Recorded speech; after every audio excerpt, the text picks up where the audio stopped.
இன்னைக்கு நம்ம பார்க்க போகிறது ஒரு சூப்பரான டேஸ்டான நாட்டுக்கோழி வச்சுட்டு தான் நல்ல தேங்காய் பால்லாம் போட்டு நல்ல அருமையான நல்ல ஒரு வீடுங்கள்லாம் எப்படி நம்ம நாட்டுக்கோழி பிரியாணி எப்படி செய்வோமோ அதே மாதிரி நம்ம செய்யலாம். இது கடைகளில் கிடைக்கிற மாதிரி இருக்காது.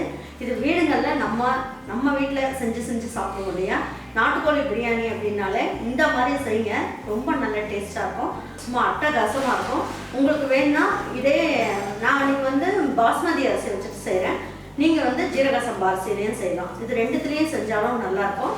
ஆனால் இது ஜீரக சம்பா அரிசிக்கும் நல்ல டேஸ்ட் கொடுக்கும். வாங்க இது எப்படி செய்யலாம் அப்படிங்கிறத வீடியோக்குள்ளே போய் பார்ப்போம்.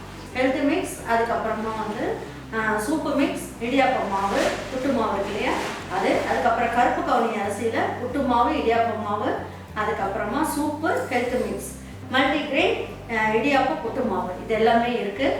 இது எல்லாமே நீங்கள் என்ன பண்ணுங்கள், ஒரு பேக்கெட் வாங்கினா கூட உங்களுக்கு 5% டிஸ்கவுண்ட் இருக்குது. இது இந்த ஒரு வாரம் மட்டும்தான். ஏன்னா ஹெல்த் கான்சியஸ்க்காக நான் இது எல்லாமே உங்களுக்கு ஒரு பேக்கெட் வாங்கினா கூட 5% டிஸ்கவுண்ட் தந்துட்டுருக்கேன். ஒரு வாட்டி வாங்கி சாப்பிட்டு பார்த்தீங்கன்னா நம்மகிட்ட தான் வாங்குவீங்க, அந்த அளவுக்கு ரொம்ப நல்லாயிருக்கும். வாங்க இப்போ போய்ட்டு ஒரு சூப்பரான ஒரு பிரியாணி எப்படி செய்யலாம் அப்படிங்கிறத பார்ப்போம்.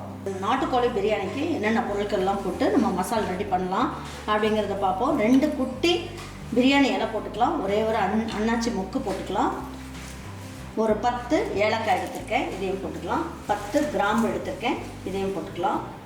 இதில் 5 பட்டை எடுத்திருக்கேன், இந்த சைஸ்க்கு 5 பட்டை போட்டுக்கலாம். அதுக்கப்புறம் கல்பாசி கொஞ்சமாக எடுத்துக்கலாம், ஒரு 5-6 எடுத்துக்கலாம். மராட்டி மொக்கு சின்ன பீஸில் 2 எடுத்திருக்கேன். அதுக்கப்புறமா 1.5 ஸ்பூன் அளவுக்கு முழு மல்லி எடுத்திருக்கேன், 1.5 ஸ்பூன் அளவுக்கு எடுத்துக்கலாம். அதுக்கப்புறம் 1 ஸ்பூன் அளவுக்கு சோம்பு எடுத்திருக்கேன். பாருங்கள், ஜாதி பத்திரி ஒரு சின்ன பீஸ் அளவுக்கு போட்டுக்கலாம், ரொம்ப போட வேணாம், ரொம்ப போட்டால் கசப்பு சுவை வந்துடும். இதுலேயே ஜாதிக்காய் ஒரு சின்ன பீஸ் அளவு 1 எடுத்துக்கிட்டு அதில் கால்வாசி சின்னதாக உடச்சி இந்த மாதிரி போட்டுக்கோங்க. அதுக்கப்புறம் ரோஜா இதழ் ஒரு 10-15 அளவுக்கு எடுத்து போட்டுக்கலாம். இது நாட்டுக்கோழி பிரியாணி அப்படிங்கிறதுனால ஒரு 1/2 ஸ்பூன் அளவுக்கு மிளகு சேர்த்துக்கலாம், ஒரு 1/2 ஸ்பூன் அளவுக்கு ஜீரகம் சேர்த்துக்குவோம். இதுலேயே நான் என்ன பண்ணுறேன், காஷ்மீரி சில்லி ஒரு 2 மிளகாய் எடுத்து போட்டுக்கலாம். இது காரத்துக்குன்னு பார்த்தீங்கன்னா பச்சை மிளகாய் மட்டும்தான். இது எல்லாமே நல்லா வறுத்துக்கலாம். அப்படியே ரொம்ப கருக விடுற மாதிரி வறுக்கக்கூடாது. இது லேசாக இந்த மாதிரி வறுத்துக்கலாம். வறுக்கும் போது நல்லாவும் பவுடரும் ஆயிரும், மணமும் கூடுதலாக கிடைக்கும். அதுக்காக ஸ்லோ ஃப்ளேமில் வச்சுட்டு இதை வறுத்து எடுத்துக்கலாம், கருக விட்டுறக்கூடாது. இதுக்கு மேலே ரொம்ப வறுக்கணும்னு அவசியம் இல்லை, லேசாக வறுத்தா போதும். இப்போ இதை எடுத்து ஒரு மிக்ஸி ஜாருக்கு மாற்றிக்கலாம். இப்போ இது ஆறணுன்னு இந்த பவுடர் பண்ணி தனியாக எடுத்து வச்சுக்கலாம். இப்போ நம்ம அதை அரைக்கிறதுக்கு அப்படின்னு பார்த்தீங்கன்னா இஞ்சி பூண்டு பேஸ்ட்டு, பச்சை மிளகாய் இதெல்லாம் அரைக்கணும் இல்லையா. இதுக்கு நம்ம என்ன பண்ணலாம், நான் 1 கிலோ அளவுக்கு நாட்டுக்கோழியும் 1 கிலோ அளவுக்கு பாஸ்மதி அரிசியும் எடுத்திருக்கேன். இதுக்கு 5 பச்சை மிளகாய், இதுதான் காரத்துக்கு, வேறு எந்த மிளகாயும் நான் இதை சேர்க்கலை. காஷ்மீரி சில்லி கலருக்காக சேர்த்துருக்கோம். 5 மிளகாயும் இதிலேயே சேர்த்துருவோம். 150 கிராம் அளவுக்கு பூண்டு எடுத்திருக்கேன், இதையே சேர்த்துக்கலாம். 100 கிராம் அளவுக்கு இஞ்சி எடுத்துருக்கேன், இதையும் சேர்த்துக்குவோம். ஒரு 10 சின்ன வெங்காயம் எடுத்து வச்சுருக்கேன், இதையும் சேர்த்துக்கலாம். இப்போ கொத்தமல்லி இலை இருக்கு இல்லையா, இதில் தண்டு பகுதியை இதில் அரைக்கிறதுக்கு போட்டுடலாம். இதை தாளிக்கிறதுக்கு எடுத்துக்கலாம். பாருங்க, இதுலேயே கொஞ்சம் புதினாவும் சேர்த்துக்கலாம். நீங்கள் பல்ஸில் போட்டுட்டு கொஞ்சமாக தண்ணி ஊற்றிக்கிங்க. அரைப்பட்டுருச்சுன்னா அப்படியே அரைச்சிடலாம், இல்லைன்னா நல்ல 1 ஸ்பூன் மட்டும் தண்ணி ஊற்றுனீங்கன்னா போதும், நல்லா நைஸாக அரைச்சி எடுத்து வச்சுக்கலாம். பாருங்கள், இப்போ இந்த பிரியாணிக்கு நான் கடலெண்ணெய் இந்த ஸ்பூன்லேயே ஒரு 5 ஸ்பூன் அளவுக்கு ஊற்றுறேன்.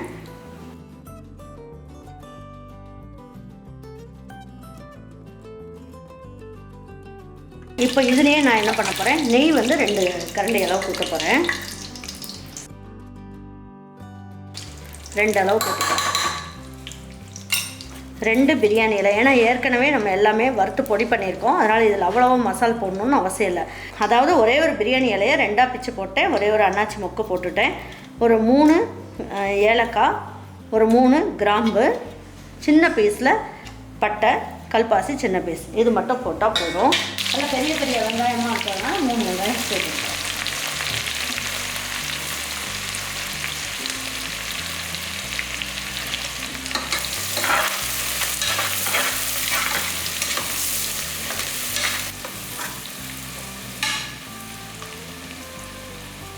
இது பொரியும் போதே என்ன பண்ணலாம், கொஞ்சமாக புதினா இலையும் இதில் சேர்த்துருவோம். எல்லாம் ஒன்றா சேர்ந்து பொரியும் போது இன்னும் நல்லாயிருக்கும். கொஞ்சமாக மல்லி இலையும் போட்டுக்கலாம். ஃபைனலாக போடுறதுக்கு கொஞ்சம் வச்சுக்கலாம். பாருங்கள், இந்த அளவுக்கு ஃபைனலாக போடுறதுக்கு வச்சுக்கலாம்.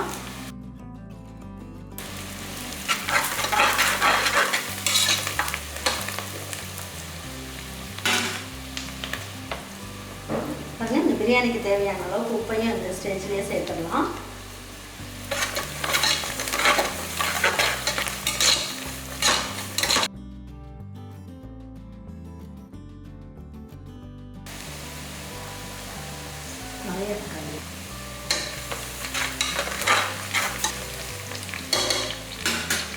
பாருங்க, இப்போ நம்ம என்ன பண்ணலாம், நல்லா அந்த குட்டி ஸ்பூனில் 1 ஸ்பூன் அளவுக்கு மஞ்சள் தூள் சேர்த்துக்கலாம்.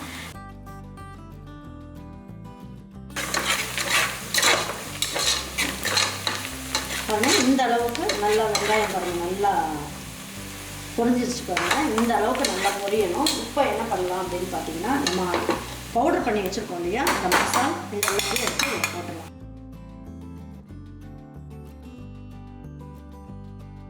சேர்த்துட்டு இப்போ நான் இதில் வந்து 3 தக்காளி கட் பண்ணி வச்சுருக்கேன். இதையும் இதுக்கு சேர்த்துடலாம்.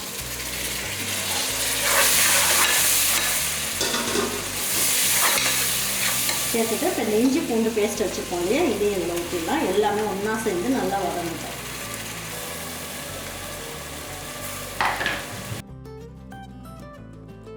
எதுக்காக நான் இஞ்சி பூண்டு எல்லாமே ஒன்றா போட்டிருக்கேன் அப்படின்னா, நமக்கு வந்து இந்த தக்காளியோட தண்ணி இருக்கும் இல்லையா, இப்போ இஞ்சி பூண்டு வதக்கும் போது நமக்கு வந்து அடி பிடிக்காமல் இருக்கும். அதுக்காக இந்த தக்காளியும் ஒன்றா சேர்த்து வதக்கும் போது எல்லாம் ஈவனாக வதங்கிடும்.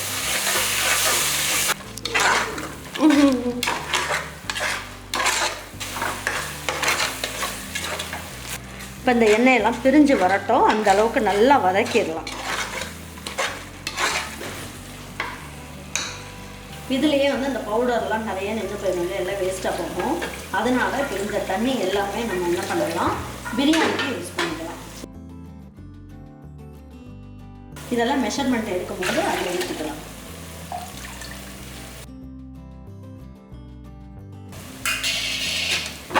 நல்ல எண்ணெய்லாம் நல்லா பிரிஞ்சு வந்துருச்சு பாருங்க. இந்த ஸ்டேஜில் நம்ம என்ன பண்ணலாம், நம்ம எடுத்து வச்சுருக்க நாட்டுக்கோழி எடுத்து இதில் சேர்த்துடலாம். நல்லா மஞ்சள் தூள்லாம் போட்டு நல்லா கழுவி எடுத்துக்கொண்டதுனால நல்லாயிருக்கும்.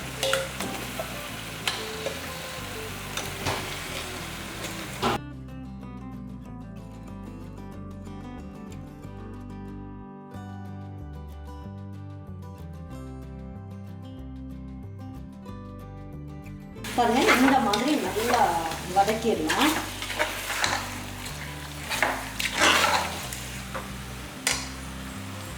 நல்லா வதக்கியாச்சு. இப்போ நான் வந்து இதில் தேங்காய் பால் வந்து அரை மூடி எடுத்து தேங்காய் பால் எடுத்து வச்சுருக்கேன். இது வந்து மிக்சியிலலாம் வந்து நம்ம மசாலா அரைச்சோம் இல்லையா, அந்த தண்ணி தான் இது. இப்போ பாருங்கள், நான் இந்த கப்புலேயே 1 கப் அளவுக்கு நான் வந்து அரிசி எடுத்தேன் அப்படிங்கிறதுனால இப்போது இந்த தண்ணியை இந்த மெஷர்மெண்ட்டுக்கு இப்படியே எடுத்து ஊற்றிடலாம். 1 கப் அரிசிக்கு 1.25 கப் அளவுக்கு தண்ணி ஊற்றணும். இந்த பாலும் தண்ணியும் சேர்த்தே ஊற்றிடலாம். பாருங்கள், 1 கப் அளவுக்கு பாலும் தண்ணியும் சேர்த்தே ஊற்றணும். இன்னும் 1/4 கப் அளவுக்கு தண்ணியும் பாலும் சேர்த்து ஊற்றிடலாம். அப்புறமா நம்ம அரிசி மட்டும் போட்டு அதுக்கப்புறம் லெமன் புளியணும். இப்போ இதை மட்டும் நம்ம சேர்த்துட்டு குக்கரில் விசில் வச்சு எடுத்துடலாம். ரொம்ப நேரம் வைக்கக்கூடாது, 2 விசில் தான் வச்சு நம்ம எடுத்துடணும். 2 விசில் மட்டும் வந்ததுக்கப்புறம் ஸ்லோ ஃப்ளேம்லலாம் வைக்க வேணாம், டக்குன்னு ஆஃப் பண்ணிடுங்க. 1 விசில் மட்டும் வச்சிங்கன்னா ஸ்லோ ஃப்ளேமில் 2 நிமிஷம் வைக்கணும். நான் 2 விசில் வைக்கிறதுனால ஸ்லோ ஃப்ளேம்லலாம் வைக்க போகிறதில்ல, ஸ்டவ் ஆஃப் பண்ண போகிறேன்.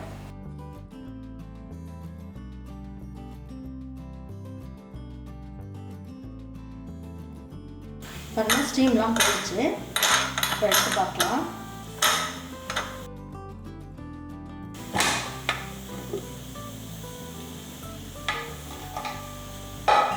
நல்லா வெந்துருச்சு பாருங்க, நாட்டுக்கோழி நல்லா சூப்பராக வெந்துருச்சு.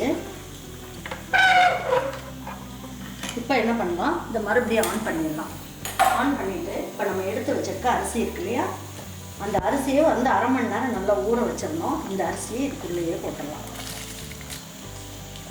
தண்ணி இல்லாமல் சேர்த்துக்கோங்க. இந்த மாதிரி செய்கிற பிரியாணி நெஞ்சு கருப்பு இருக்காது, எவ்வளோ சாப்பிட்டாலும் நம்ம சாப்பிடலாம். இதெல்லாம் நம்ம வீடுகளில் செய்கிற பிரியாணி ரொம்ப நல்லாயிருக்கும். இதெல்லாம் ஈரோடு ஸ்பெஷல் பிரியாணி. இதெல்லாமே அரிசியை போட்டுட்டு நல்லா ஒரு வாட்டி கலந்து விட்டுருவோம்.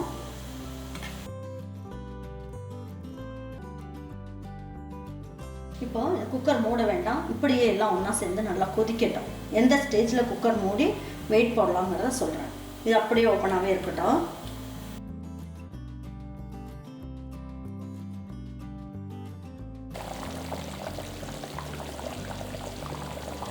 நல்லா இந்த மாதிரி கொதிச்சுக்கிட்டு இருக்கும் போது ஒரு எலுமிச்சம்பழத்தோட சாறு எடுத்து இதில் ஊற்றிடலாம்.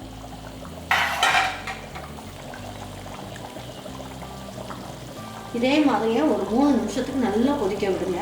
இப்போ நல்லா பாதி முக்கால் அளவுக்கு சாதம் இதிலே வெந்துடும்.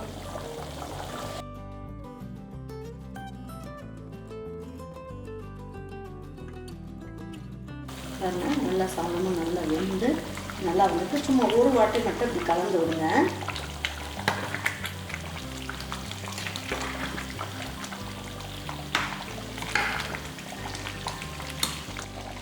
இப்போ கொஞ்சமாக புதினா, கொத்தமல்லி கொஞ்சம் வச்சிடலாம். ரொம்ப நேரம் வந்து நம்ம கலந்துக்கிட்டு இருக்கக்கூடாது. இப்போ குக்கர் மூடி வச்சிடலாம். சரியாக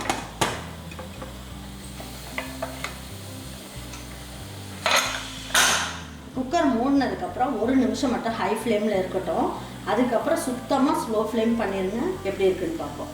பாருங்கள், இப்போ வந்து நம்ம ஏற்கனவே நல்லா கொதிக்க வச்சு நல்லா கலந்து விட்டுட்டு தான் குக்கர் மூடியை மூடணும். இப்போ இது 1 நிமிஷம் மட்டும் வைங்கன்னு சொல்லியிருந்தேன். நான் 1 நிமிஷம் வச்சுருந்தேன். எனக்கு இன்னும் விசில் வரலைனாலும் கவலைப்படாதீங்க. ஸ்டவ் அப்போ ஃபுல்லாக ஸ்லோவாக வச்சுருங்க. ஏன்னா இதுலேயே நல்லா வெந்திருக்கும். இப்போ வந்து இனிமேல் போடுறது தம் போடுற மாதிரி தான். அதனால் நம்ம என்ன பண்ணுவோம், ஸ்லோ ஃப்ளேமில் ஒரு 5 நிமிஷம் அப்படியே வச்சுருங்க. ஓப்பன்லாம் பண்ணாதீங்க. 5 நிமிஷம் கழித்து ஸ்டவ் ஆஃப் பண்ணிடுங்க. பாருங்க, இப்போ எடுத்து பார்க்கலாம்.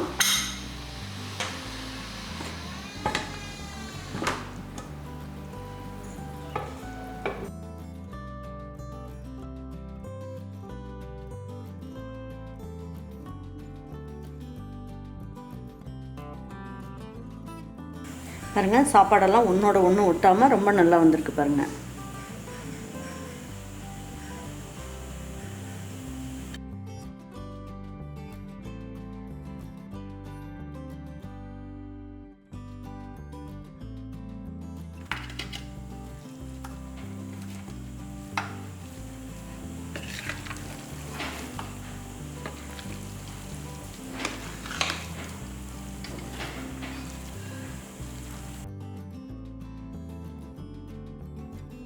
பாருங்கள், இப்போ ஒரு பாத்திரத்தில் மாற்றிட்டோம். இப்போ வந்து என்ன பண்ணலாம், எடுத்து வச்சு பரிமாறிக்கலாம். ரொம்ப நல்லா சாஃப்டாக சூப்பராக இருக்கும் இந்த பிரியாணி. எப்பயும் சாப்பிட்ற மாதிரி இல்லாமல் இது வந்து நம்ம வீட்டில் செய்கிற பிரியாணி.